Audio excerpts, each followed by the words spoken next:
Bonjour tout le monde et bienvenue à ce nouvel épisode de Loi Divine pour ce nouvel épisode de notre série sur le Shalom Bayit pour les femmes.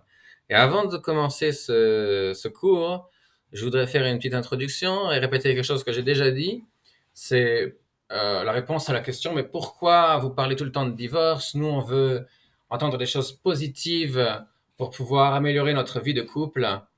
Et très bien, kol hakavod aux femmes qui veulent entendre des choses positives et qui n'ont pas de problème de couple, qui veulent juste faire en sorte que ça se passe mieux.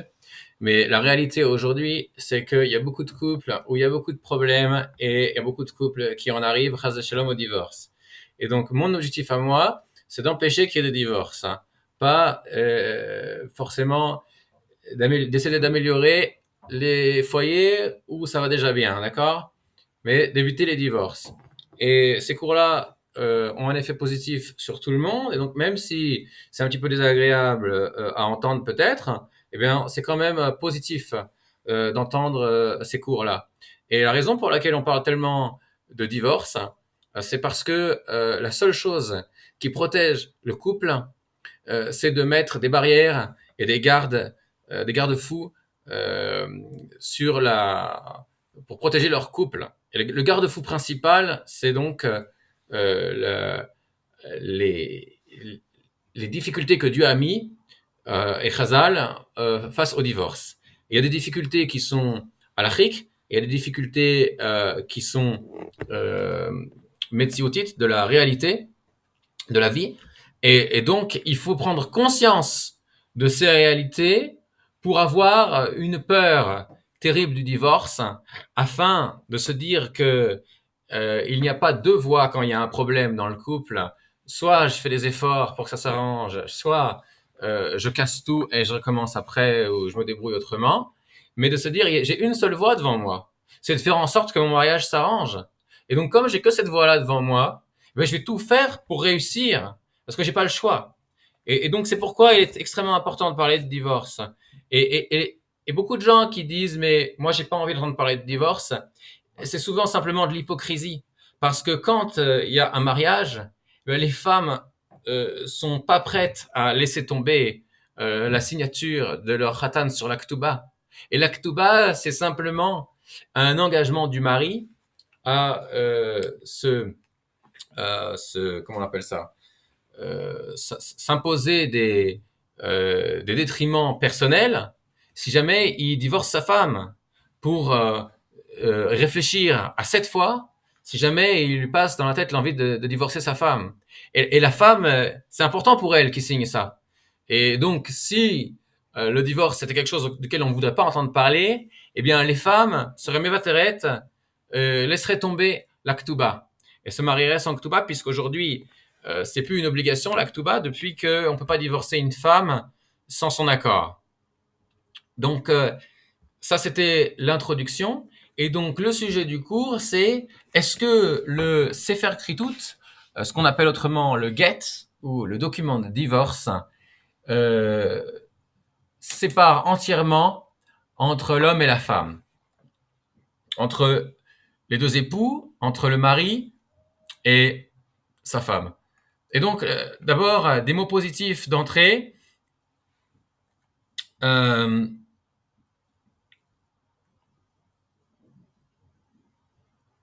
il faut savoir que au moment où il y a des difficultés dans le couple, eh ben, il y a beaucoup de femmes qui vont se dire euh, j'ai pas épousé mon âme sœur, j'ai pas épousé l'homme qui m'était destiné par Dieu. Et il existe une histoire qui s'est produite avec le Stipler, le père du Rav Kanievski, Rabbi Israël Yaakov Kanievski, qui avait un couple qui était allé voir un rabbin, et apparemment ils avaient rien en commun, puisque le mari c'était un chassid de Mea Shearim, et la femme c'était une Baalat Tshuva de Londres, de la haute société. Et ils vont voir le couple et ils vont voir le rabbin, ils lui expliquent leurs différends, et le rabbin se dit mais qu'est-ce que je vais faire avec ce couple? Ils ont rien à voir l'un avec l'autre. Et il va voir le Stipler et il lui demande qu'est-ce que je fais de ce couple? Est-ce qu'il ne faut pas qu'ils divorcent?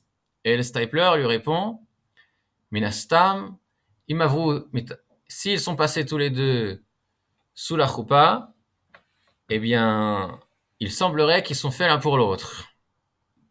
La présomption, c'est qu'ils sont faits l'un pour l'autre. Et il lui dit en chuchotant, et il répète, s'ils sont passés ensemble sous la choupa, il y a une présomption qu'ils sont faits l'un pour l'autre. S'ils sont passés ensemble sous la choupa, il y a une présomption qu'ils sont faits l'un pour l'autre. Mais Rav, s'ils sont passés ensemble sous la choupa, il y a une présomption qu'ils sont faits l'un pour l'autre. Et il a répété 10 fois en montant le ton à chaque fois. Donc ça, c'est un fondement essentiel. C'est si vous êtes passés ensemble sur la choupa, Dieu, il a donné aux membres du couple le fondement spirituel pour qu'ils réussissent leur couple. D'accord? Dieu a donné le fondement dans l'âme de chacun d'entre eux pour que le couple puisse réussir. C'est pas possible que le couple passe sous la choupa et qu'ils ne puissent pas réussir leur couple. Ça, c'est le premier fondement. Et autre chose que j'ai entendu de la rabbinite Vered Siani, qui elle apprenait des grands de la génération et pas des rabbiniotes, donc ce qu'elle dit a de la valeur, c'est qu'elle a entendu des grands de la génération que le mot gerushin, le mot divorce, c'est un mot d'apikorsut, c'est un mot d'hérésie. D'accord? Quand on est juif, on ne pense pas au divorce, c'est de l'hérésie. Il y a des cas où il faut divorcer. L'élève de Rabbi Nachman, qui s'appelle Rabbi Nathan, lui-même était à fond contre le divorce et malgré tout, il a fait divorcer son fils et sa fille parce qu'il y a eu des circonstances spéciales, particulières, et donc il a dû les faire divorcer. Mais sa hashkafa, sa façon de penser, c'était que le divorce, c'est quelque chose qu'on ne fait pas, d'accord? Et il faut savoir que à Vilna, qu'on appelait la Jérusalem de l'Est, là-bas où il y avait 1 million d'âmes juives, d'accord? Les grands de la génération de l'Europe étaient pour beaucoup à Vilna. Il faut savoir qu'en 100 ans, il y a eu un peu plus de 70 divorces. Et aujourd'hui, en Israël, chaque année, il y a environ 18 000 divorces chaque année en Israël, d'accord? Donc, c'est tout à fait anormal. Donc ça, c'est les choses que je voulais dire avant de commencer. Et maintenant, retournons dans le vif du sujet. Il est écrit dans la Torah, lorsqu'un homme prendra femme et qu'il s'unira avec elle, et ce sera si elle ne trouve pas grâce à ses yeux parce qu'il a trouvé en elle une chose de nudité, il lui écrira un livre de retranchement et il donnera dans sa main et il la renverra de chez lui et elle pourra s'en aller et être un autre homme. Et nos sages ont expliqué sur le mot livre de retranchement que ce soit explicite dans le guet qu'il tranche complètement entre lui et elle. Car il est écrit un livre de retranchement, une chose qui tranche entre lui et elle afin qu'il ne lui reste plus à lui aucune autorité sur la personne de sa femme, ni aucun lien marital. Et malgré tout, il est écrit dans Bereshit, Bet Kavdalet, c'est pourquoi un homme abandonnera son père et sa mère et s'attachera à sa femme et ils seront une seule chair. Rashi nous dit, ils seront une seule chair à travers l'enfant qui va naître. Et Rabbi Ovadia Ibn Ezra, lui, explique autrement que la façon dont ils vont être une seule chair, c'est par l'union charnelle. Or voilà, dans le prophète Isaïe, il est écrit Umibsarecha lotitalam, ne détourne pas les yeux de ta propre chair. Et l'explication qui est donnée de ce verset dans le Talmud de Jérusalem, dans le Midrash Rabbah par 2 fois et dans le Midrash Tana de Eliyahu, c'est qu'il s'agit de l'époux divorcé, du garouche ou de la groucha. Ne détourne pas ton regard de ta propre chair, même après le divorce. Le divorcé est appelé sa propre chair. Donc on voit que ce lien-là, malgré qu'il y a eu un livre de retranchement qui a été transmis, qui tranche entre eux, afin qu'il ne reste plus aucune autorité sur la personne de sa femme, ni aucun lien marital, il reste quand même un lien que malgré tout, il s'appelle quand même sa propre chair. Donc ça ne retranche pas à tous les niveaux. Et on le voit par ailleurs dans les lois concernant le Kohen Gadol, dans le livre de Vaïkra, de Lévitique, Kaf Alev Zayin, 21.7, il est écrit là-bas qu'il lui est interdit au Kohen de prendre une femme divorcée. Veisha, Grusha, Meisha, Lo Yikachu. Les Kohen ne prendront pas une femme divorcée. Quelle est la raison qui est donnée là-bas? Ki kadosh hu lelokav, car il est une personne sainte pour son Dieu.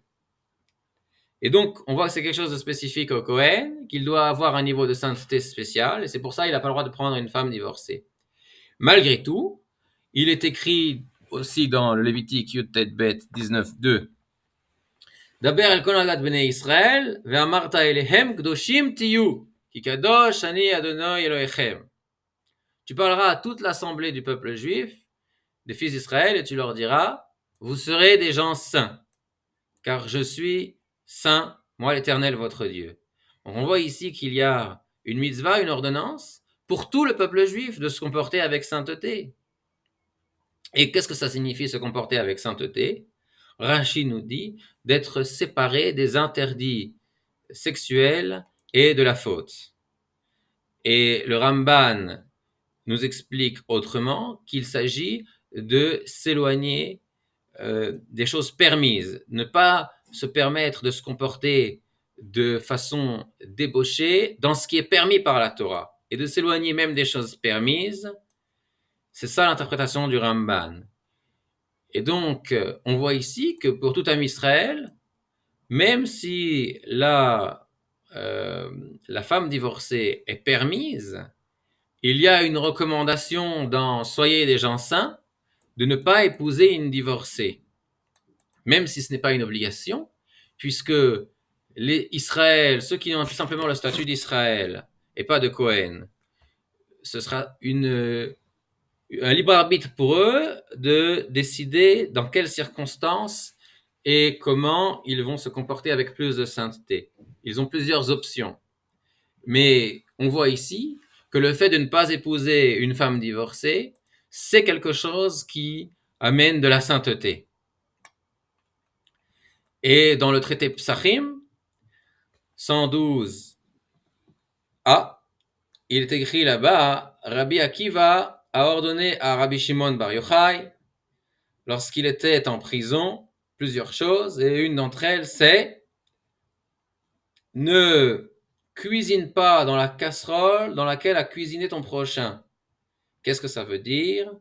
Une femme divorcée, du vivant de son mari divorcé, ne l'épouse pas. Pourquoi? Elle va penser à son ex-mari au lit durant l'intimité. Et donc on voit de là que même si les liens halachiques ont été tranchés, il reste un lien dans l'esprit qui ne peut être retranché. Et c'est ça la raison pour laquelle c'est une exigence de sainteté de ne pas épouser une femme divorcée, afin que l'union avec sa femme se fasse dans la sainteté, et qu'elle pense à son mari et pas à un autre. Et donc ça, c'est extrêmement important ce qu'on vient de dire. On voit également que le grand prêtre, le Kohen Gadol, a lui une obligation de prendre une femme Betula. Et il y a une discussion parmi les sages si ça veut dire simplement une femme qui n'a pas connu d'autre homme ou si elle doit encore avoir son hymen, être entre 12 ans et 12 ans et demi. Ni une femme veuve, malgré qu'elle n'a pas été divorcée. Et dans le traité Sanhedrin, il est écrit Amar Rav Shmuel bar Unia Mishmei Rav, Isha golem היא ואינה כורתת ברית, אלא למי שעשה כלי, שנאמר כי בו הלך, עושך השם צבקות שמו. On voit ici qu'il est écrit qu'une femme, c'est de la glaise qui n'a pas pris de forme. Et la femme n'aura un lien particulier qu'avec l'homme qu'il a transformé son corps afin qu'elle devienne un réceptacle de son influence. Et on voit de là que la femme crée un lien particulier avec le premier homme qu'elle a connu.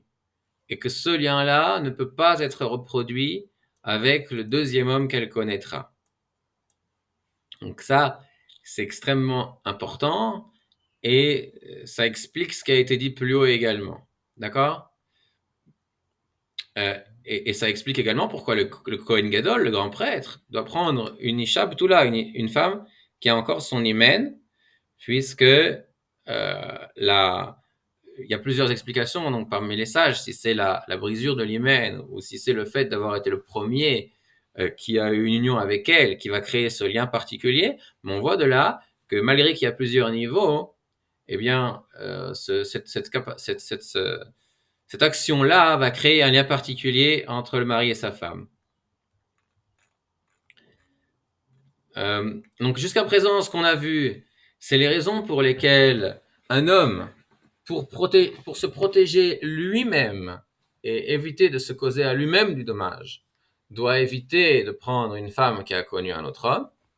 Mais maintenant ce qu'on va voir, c'est pourquoi un homme doit toujours éviter de prendre une femme qui a été avec un autre homme, mais cette fois-ci pas dans son intérêt propre, mais par respect pour son prochain qui a été avec cette femme-là.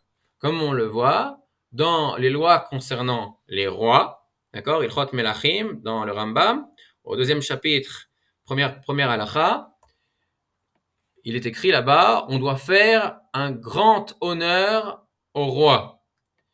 Et une des choses qui concerne l'honneur qu'on doit faire au roi, c'est de ne pas utiliser ses serviteurs et ses servantes, si ce n'est un autre roi. Et c'est pourquoi Avishag, la Shunamite, a été permise au roi Salomon et interdite à Adonia, qui sont tous les deux des fils du roi David, parce que elle était servante du roi David et elle ne s'est jamais unie au roi David. Donc elle n'était pas considérée comme une concubine, une pilégesh. Elle était considérée uniquement comme une servante, donc elle ne peut être utilisée que par un autre roi. Et le roi Salomon était roi et son frère Adoniah n'était pas roi. Mais il est dit dans la 2e halakha, dans le même chapitre, mais la femme du roi ne peut être intime avec aucune autre personne jusqu'à la fin de sa vie. Même un autre roi ne peut pas épouser la veuve ou la divorcée d'un autre roi. D'accord ? Donc, et on voit que la raison de cela, c'est par honneur pour le roi. Donc, vous allez me dire, tout ça c'est très beau, mais ça ne concerne qu'un roi, ça ne concerne pas la plupart des gens. Et pourtant, nous allons voir maintenant en quoi ça concerne même les hommes simples. Enfin, ainsi qu'il est écrit, dans la paracha qu'on a mentionnée plus haut, qui concerne le mariage entre un homme et sa femme, donc dans le Deutéronome au 24e chapitre, au 4e verset, lorsqu'un homme trouve un problème chez sa femme et qu'il la divorce, et qu'elle va avec un autre homme, il est écrit là-bas, Lo yuchal bala harishon asher shilcha lashuv lekarta lihyot lo leisha achare asher utmea ki toeva hi lifnei Hashem.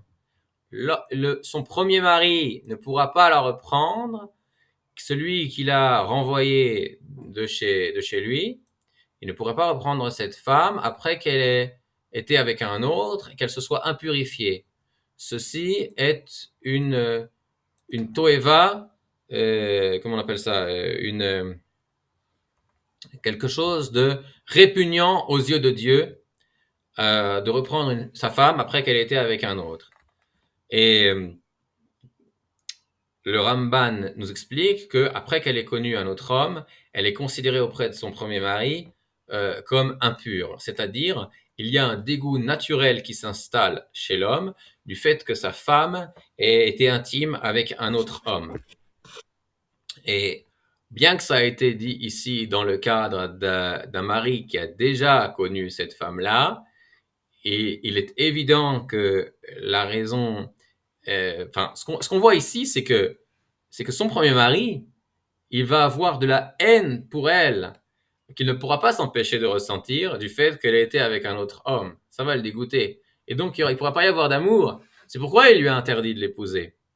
Et même si, dans un autre cas de la femme divorcée, donc qu'elle n'a pas connu le second mari avant le divorce, elle pourra épouser le second mari. Néanmoins, le fondement psychologique qui existe chez l'homme, qu'il y a un certain dégoût du fait que sa femme ait été avec un autre, est là. Il sera juste moindre du dégoût qui est causé par le cas qui est mentionné ici dans la Torah, de celui qui a été en premier avec cette femme-là, et après ça, elle a été avec un autre homme, et si jamais elle revient avec lui, ce dégoût sera terrible. Mais il y a tout de même un petit dégoût qui va exister. Mais l'homme pourra réfréner ce sentiment et pourra vivre avec une épouse qui a connu un autre homme, si elle a simplement été divorcée. Néanmoins, on a vu plus haut pourquoi c'était une mauvaise chose et qu'il fallait l'éviter pour soi-même, et le Kohen, pour lui, c'est un interdit strict. Néanmoins, c'est permis par la Torah pour maintenir le monde. D'accord ? Il ne s'agit pas ici de dire du mal des femmes divorcées, ni de les empêcher de se remarier. Il s'agit simplement de comprendre quelle est la hashkafa, la façon de penser de la Torah. En effet, on écoute beaucoup de cours de pensée juive à droite, à gauche, et la pensée juive, ça ne s'improvise pas. Ça nous vient de notre connaissance générale et approfondie du dévoilement divin dans les textes et dans la Torah orale. Et donc, en approfondissant ce qui est marqué dans la Torah ici et l'interprétation de nos sages, on essaie simplement de comprendre quelle est la pensée juive, la façon de penser de la Torah concernant ce domaine-là, comme je viens de le mentionner plus haut. On voit également que quand une femme est divorcée, eh bien, l'esprit de son mari existe toujours en elle. On parle ici, on parle pas ici d'une femme divorcée, on parle ici de la Yebama, donc la femme qui va faire la mitzvah de Lévira. Comme il est écrit dans Bereshit, la Maître-Retraite, Vayomer Yehuda Leonan, Boi Elishet Achicha, Vayabim Ota, Vehakem Zera Leachicha. Yehuda dit à son fils Onan de prendre pour épouse la femme de son frère et de donner une descendance à son frère. Et Rashi nous explique que l'enfant qui naîtra de cette union sera appelé au nom du frère qui est mort. Et aussi dans le livre de Ruth, il est écrit Ruth à Moavia, Eshet Amet Kanita. Donc c'est Boaz qui explique donc à Ploni Almoni, donc le plus proche de Ruth, il lui explique, voilà, si tu acquiers le champ de Machlon, tu acquerras également Ruth, la Moabite, la femme du mort. Donc on voit que malgré que son mari est mort, elle est toujours appelée la femme du mort. Elle est toujours appelée la femme de l'homme qui est mort. Alors que la mort du mari, c'est l'une des deux choses avec le guet qui libère la femme et lui permet de se remarier, d'accord ? Donc c'est équivalent au guet, on pourrait dire. Et malgré tout, on voit qu'elle est toujours appelée ici la femme du mort. Et aussi dans le 10e chapitre dans Ruth, il est écrit là-bas, Vagamet Ruth à Moavia, Eshet Machlon, Kaniti li leisha. Donc c'est Boaz qui dit, une fois qu'il est marié, j'ai acquis Ruth la Moavite, la femme de Machlon en tant que femme. Donc c'est sa femme à lui, elle est toujours appelée la femme de Machlon, donc de son premier mari. donc on voit ici que le lien est indestructible. Et Rachid nous explique, c'est parce que comme sa femme va aller et venir dans sa terre, sur ses terres, alors c'est pour cela que son nom à lui sera mentionné sur elle. D'accord? Puisque c'est elle qui a récupéré les terres. Et donc, le fait qu'elle aille et vienne sur ses terres à lui, alors son nom à lui est maintenu grâce à elle. Et le Malbim nous dit, Ruth, l'esprit de son mari, comment dire, il est toujours en elle. Il est mekashkesh, donc c'est ce que font des pièces quand on les secoue dans une boîte. Je ne sais plus c'était quoi le mot en français. Donc c'est ça que fait l'esprit de son mari à l'intérieur de Ruth, et il nous dit ça au nom du Zohar. On voit également que pour une veuve, même une veuve dont le mari a eu des enfants avec, donc il n'y a pas ici la mitzvah de Lévira de Yiboum, donc dans Shmuel Bet, 3e chapitre, verset 3, au sujet de David qui épouse Abigail, il est écrit là-bas, Vaïvaldou les David banim bechevron, donc David a eu des enfants à Chevron, Vaïb choro Amnon, les Achinoam à Israélite. Son aîné, c'était donc Amnon, fils de Achinoam la Israélite. Et le second fils, ou Mishneu, Kileav, le Abigail, le Shet Nava la Carmélie. Donc son deuxième fils, c'était Kileav, le fils de Abigail, femme de Nava la Carmélie. Donc on voit ici que Nava la Carmélie est mort, elle est déjà mariée avec David, et pourtant elle est appelée la femme de Nava la Carmélie. Et pourquoi ici est-il appelé Kileav, alors que son nom c'est Daniel? C'est pour nous dire que Dieu a fait son visage comme celui de son père, Kileav comme le père. Donc voilà, on voit à plusieurs reprises qu'une femme est appelée au nom de l'époux mort, même après qu'elle se soit remariée avec un deuxième homme. Donc ce qui signifie que ce qu'on a vu au départ au niveau de la halakha, que le livre de retranchement doit trancher au niveau de l'autorité que le mari a sur sa femme, il doit la retrancher complètement, ainsi qu'au niveau du lien qui les unit. Malgré tout, il y a quand même un lien qui est sublimé, qui va être au-delà de ces conceptions halachiques. Rabbi Nachman de Breslev nous dit aussi que lorsque un des époux est mort, eh bien, si l'autre se remarie, l'époux qui est au Gan Eden n'est pas indifférent au remariage de sa femme. Donc, en conclusion de ce shiur, et tout ça, c'est bien pour comprendre qu'on ne peut pas se séparer totalement de quelqu'un avec qui on a été Bassar Echad, une seule chair, d'accord? Le fait d'avoir partagé ce lien intime, ça crée quelque chose, un lien qui ne pourra jamais être détruit, d'accord? Même au niveau du Sefer Echritut. C'est ça qu'il est important de conserver en mémoire de ce shiur, d'accord? C'est que c'est une femme doit savoir qu'une fois qu'elle a été intime avec un homme, il y a, elle doit se sentir mal de devoir être intime avec un autre homme. Et dans notre conclusion, c'est donc ce qui est marqué dans Michelet, dans les Proverbes, au 2e chapitre. Donc c'est le roi Salomon qui nous dit voici ceux qui abandonnent les chemins droits pour emprunter des voies obscures. Et qu'est-il écrit donc 4 versets après cela?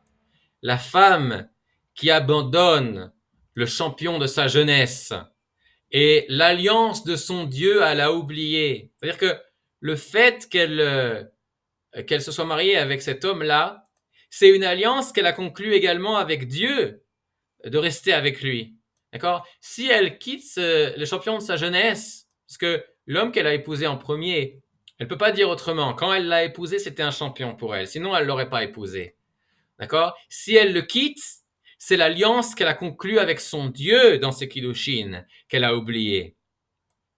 Ki shachra el mavet beita, elle a fait couler dans la mort sa famille, ve'el refaim maglotea, et vers des démons, vers des fantômes, c'est pas la guide.